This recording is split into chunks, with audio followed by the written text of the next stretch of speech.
Hi everybody, welcome to another video in Math 1324, section 3.1, Simple Interest. Simple interest usually is not used at the bank or financial institution. I'll explain why in a minute. It is simple, but it will not be as practical. Right. So let I be the interest. This is the interest amount earned, not interest rate. P be the principal. So we already know about the principal on the previous section. The principal of an investment are a loan, and R is the rate, similar as before. That is for the whole year, and in decimal and time is in year. So R and T are as before. P is as before. The I is the amount of interest.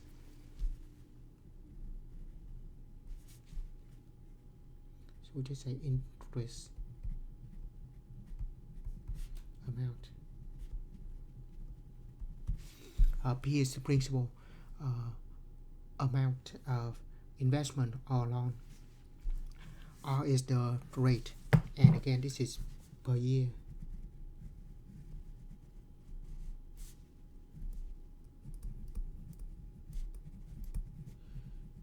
And must be in decimal. T is time in years. Right. In that case, the interest rate, the interest amount equal to the principal times the interest rate times time. So I'll find the interest on a loan of $5,000 at 16% for 8 months. Right. So find the interest. So this means we're asking to find the interest amount. A loan of 5,000. So that means the principal of 5,000. 16%. That's the rate. We have to write this as decimal, so move the decimal 2 places to the left. 1, 2.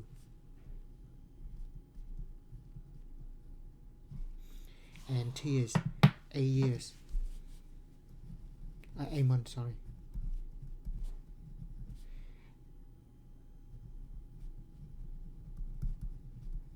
But it have everything have to be in terms of years.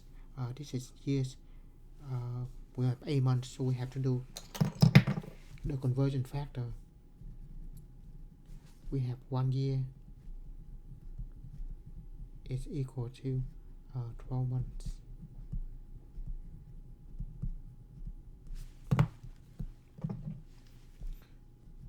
So A divided by 12, we can cancel the unit, month, and we end up with year. So A over 12. I'm just going to leave that A over 12. Nothing wrong with that. Of course, we can reduce this 2 by 4, so that'll be 2/3.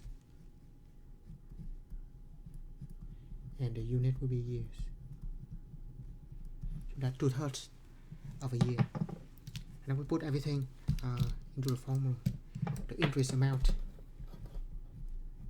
is equal to the principal times the interest rate times time. So the principal 5,000. The rate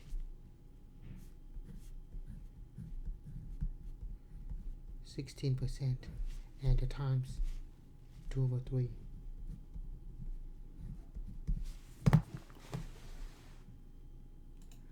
$5,000 times 0.16 times 2 over 3.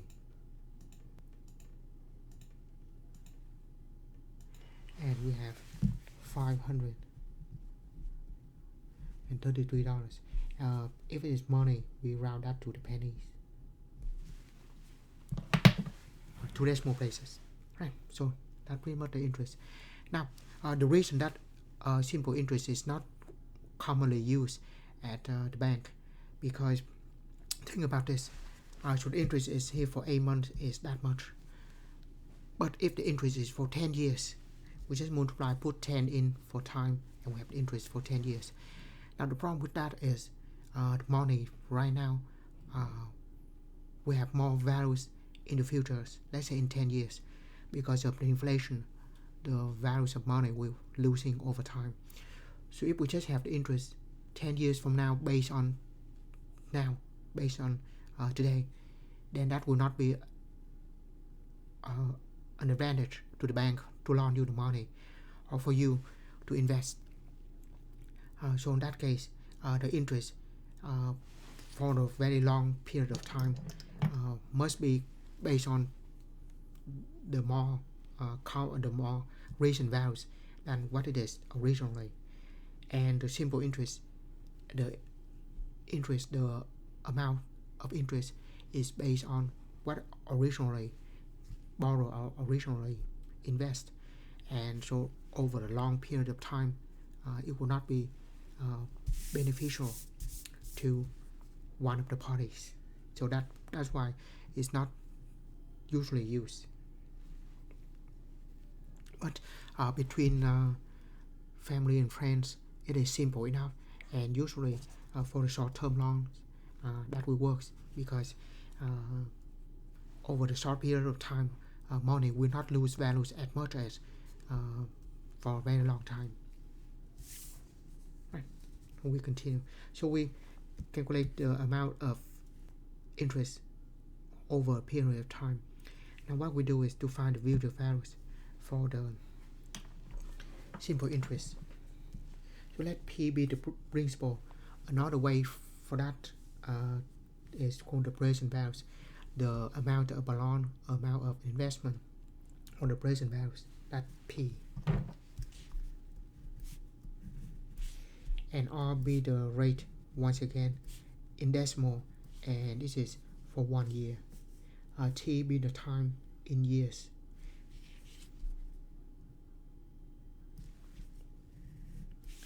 And the amount 8 is the future values, so it will be given by this. Right. So when we get this, now just go back to the previous problem. So originally we have 5,000.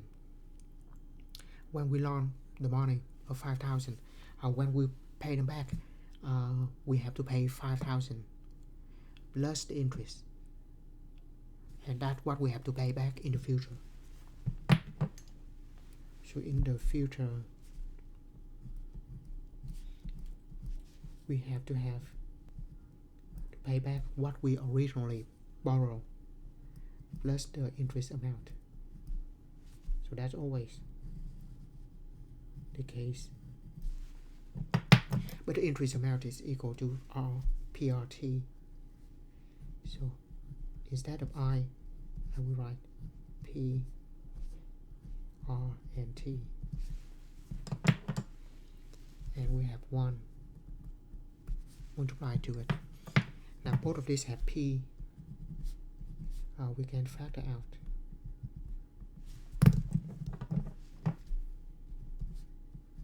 And we have 1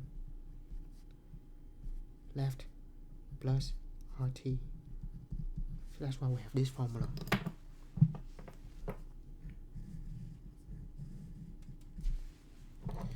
Right. The future value is equal to the principal times 1 plus R times T. Right. Let's look at this example. If $1,000 is borrowed, just every time we read the problem, we try to summarize that into translate a work problem into a math problem. So the principal of 1,000, 10% simple interest rate, 10%. Have to write that as decimal, so 1, 2. Compute the interest and the amount of each of the first 4 years. Alright.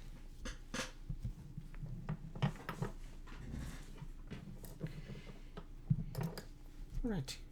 This is all, we only compute the interest amount. Right? So of course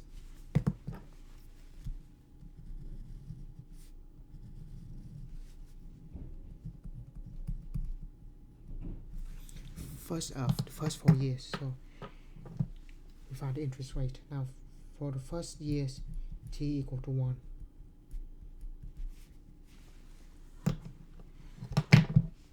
Now the interest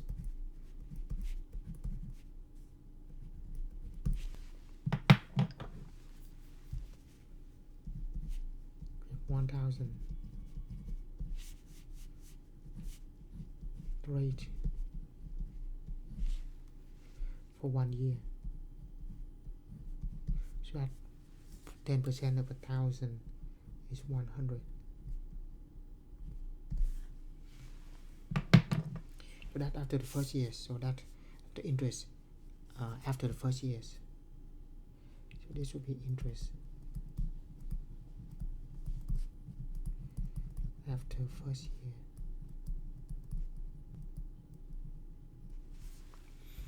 Now let t equal to 2. So that means we will calculate the interest after the second year or year 2.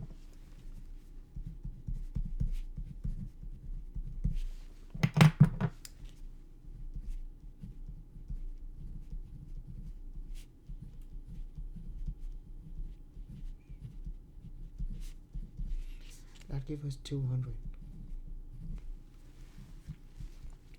That is the interest after 2 years.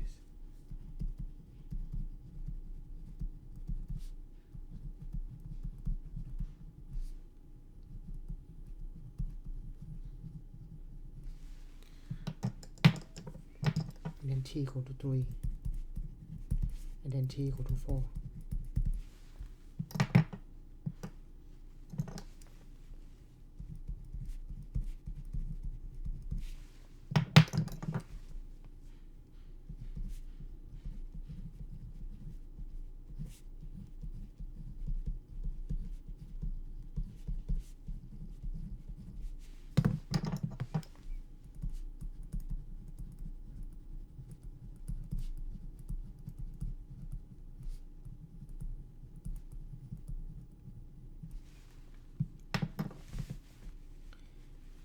And we'll just do that.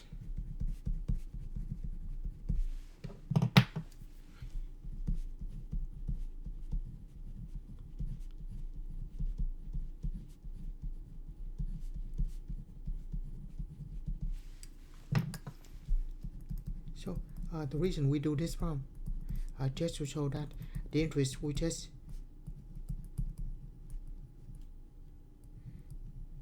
for each year they just have an extra $100. So as you see, if we just continue this for 10 years, then at the 10 years the interest for that 10 year is also $100. Now as mentioned, $100 on the first year and $100 in the 10 years should not value the same because of inflation. 10 years from now money will have less values. So that's why that is not a very good method for a long investment in the long term. But it's simple. So between friends and families, simple interest is still used. So that keeps things simple. Right. Here's another example. Find the total amount due on the loan of 600 at 16% interest at the end of 15 months. So now we convert everything. A loan of 600. So that is the original, the principal. 16% simple interest.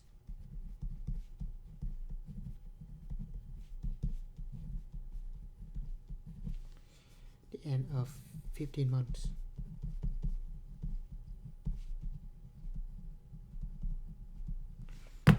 We have to convert to years.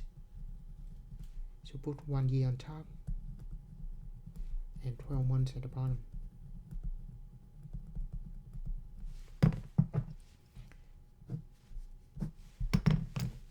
So put month at the bottom, so cancel with this month. 15 divided by 12, so that's like 1.25.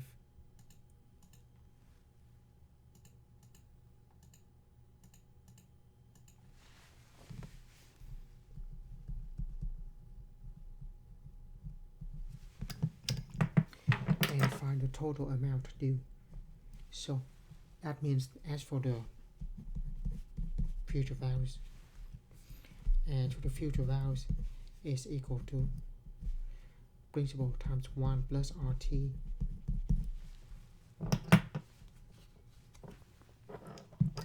So we have 600 1 plus R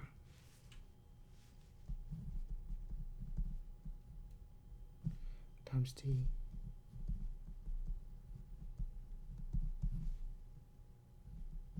yeah.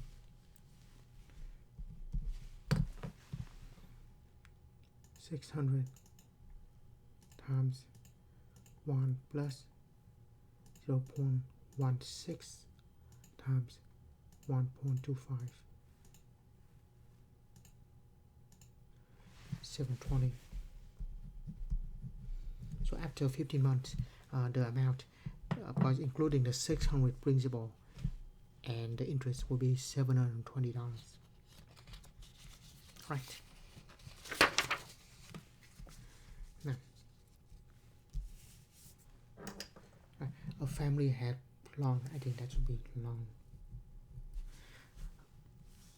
You $100 would understand that you will repay the principal plus 4% simple interest when you can.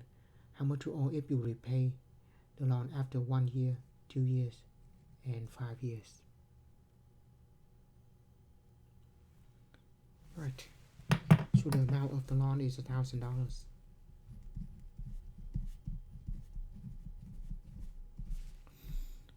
The interest, the rate, 4%.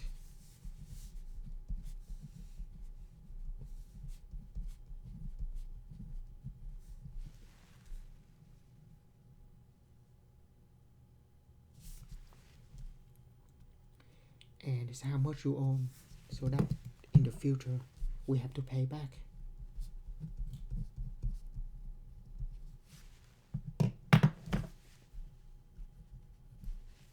After 1 year, 2 years, 5 years. So this is just like what we have earlier. So after 1 year,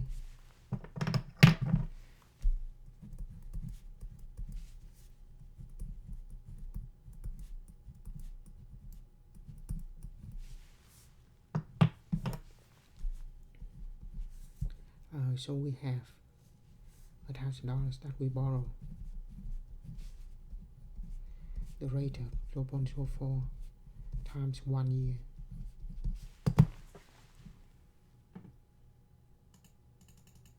So 1,000 times 1 plus 0.04 times 1.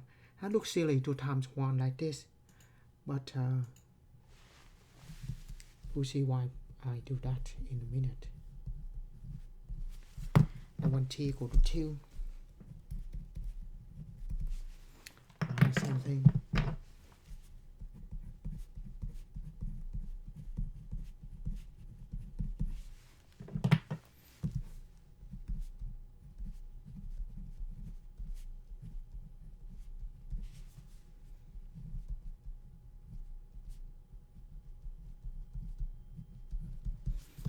So if I use this calculator, I just go highlight it and I don't have to write everything again. Change that to 2.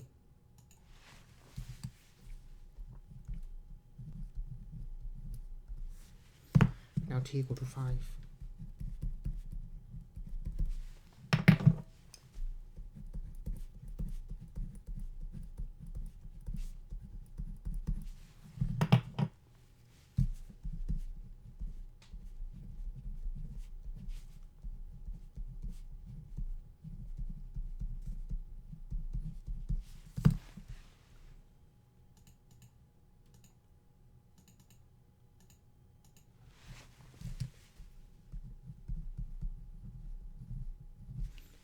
So pretty much the interest is $40 every year. So if after 2 years, that's $80 and so on. So the interest is will be just like that. Now, here's the Treasury bills are one of the instruments that the U.S. Treasury Department used to finance public debt. Let's say if we have 180 days with maturity values of 10,000, for that, what will be the simple interest rate that you earn? So in this case, of course, the 10,000 that will be in the future, and that's what we have to pay now. So this bill is we will get $10,000, but right now we only need to pay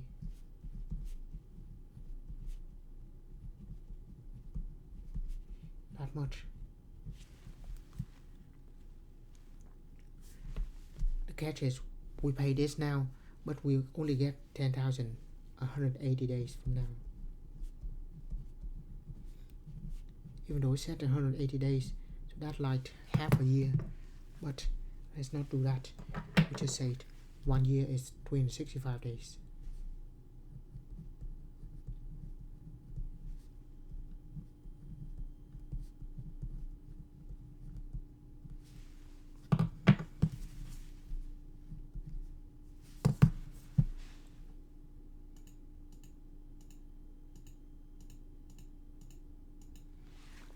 Right, so we have, I'm just going to put that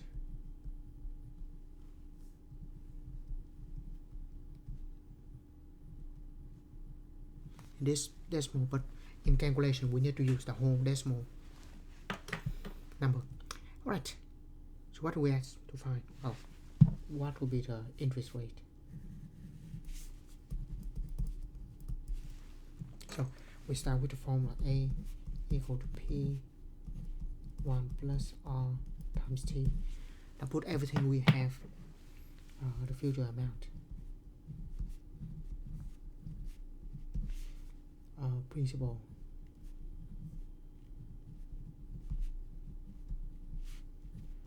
one plus the rate we don't know, but the time we know is going to be this.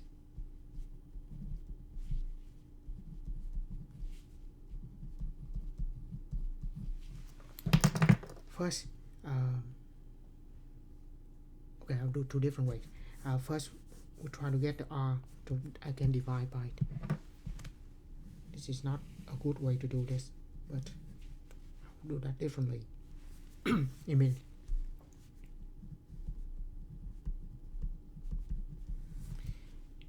I said this is not the best way to do it.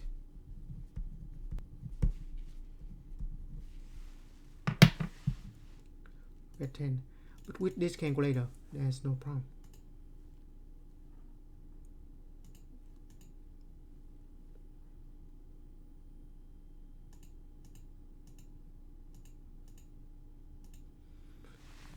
Again, I'm just going to write the number in the calculation. I will use all the decimal places.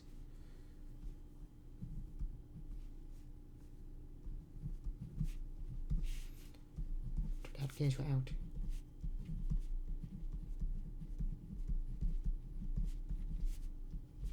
Right, and so for R, we subtract 1 on both sides. So we have that easy.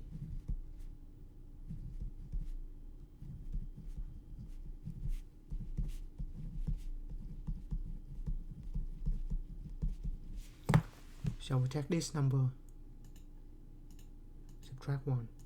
Yeah, so using this calculator I can just copy and paste and use the whole number and without round off anything. So we have that, and then divide by that on both sides.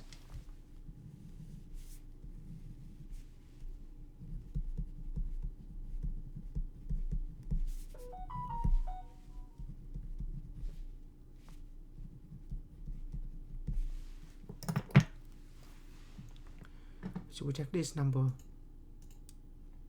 divided by this number. Let's just using this calculator, we just use the whole number. That would be best. Always round the answer at the end. So you have 0.02177. That's the rate. So the interest rate. So we move 2 decimal places to the right. 1, 2. So 2.177. Let's say 2.18%.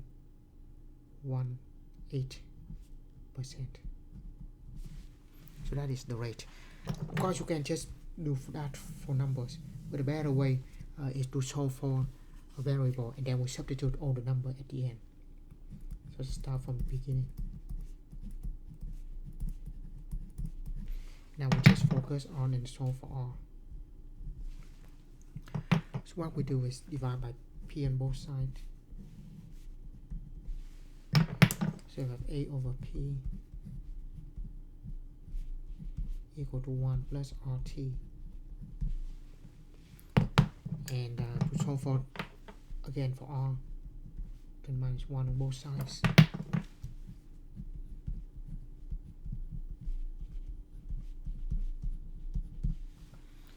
And then divide by R on both sides.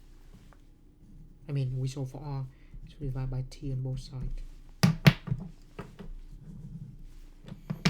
So in that case, we have R equal to A over P minus 1 over T.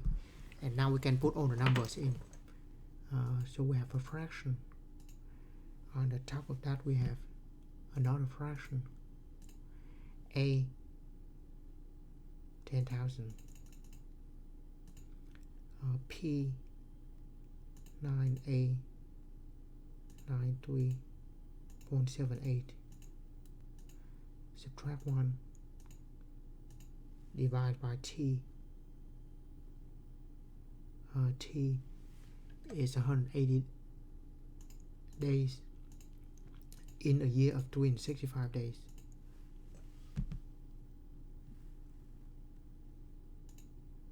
And of course we have the same thing. So either we solve for the variable, substitute everything at the end, or we're going to just work on the numbers. Like I said, I recommend doing like this, so we don't have to worry about rounding off the numbers. Of course, if I just have the calculator to keep track of all the numbers, that will be perfectly fine. Right, so that's good. I just want to have one more problem. I just back up one now. Let's say that we have the future values of $15,000 and the interest rate, let's say 10%, and we borrow for 2 years. What do we need to borrow? So what is P? So let's say the problem will be like this. You want to have $15,000 in 2 years to buy a used car in 2 years. $15,000 in 2 years. And you ask your family, or you ask them, somebody said, how about what you need to invest now, so that in 2 years,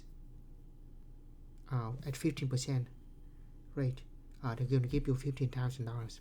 So let's say your family has a business, and so you want to put some money in to that family business, and so that they will give you back $15,000 in 2 years to buy a car, and agree that the interest is 15%. So what will be the principal? So what do you need to invest in the family business, so in 2 years you get $15,000 for the used car? So in that case, we start with the formula.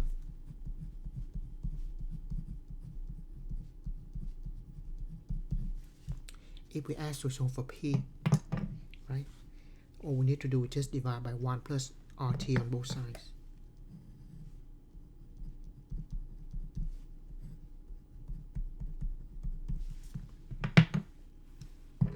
So that gives us the principal is the future values divided by 1 plus RT,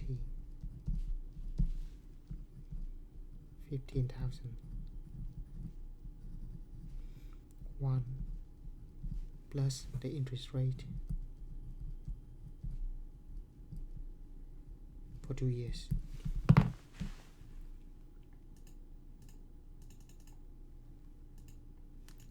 Yep, 1 plus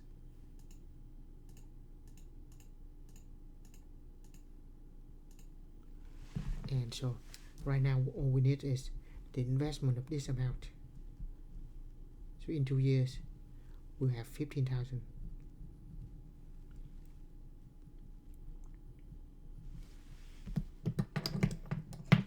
Right. So like I said, ideally we want to start with a formula and try to solve for the variable we want, and then at the end we substitute the numbers. That would be better than just put all the numbers in and try to simplify things, try to solve for it.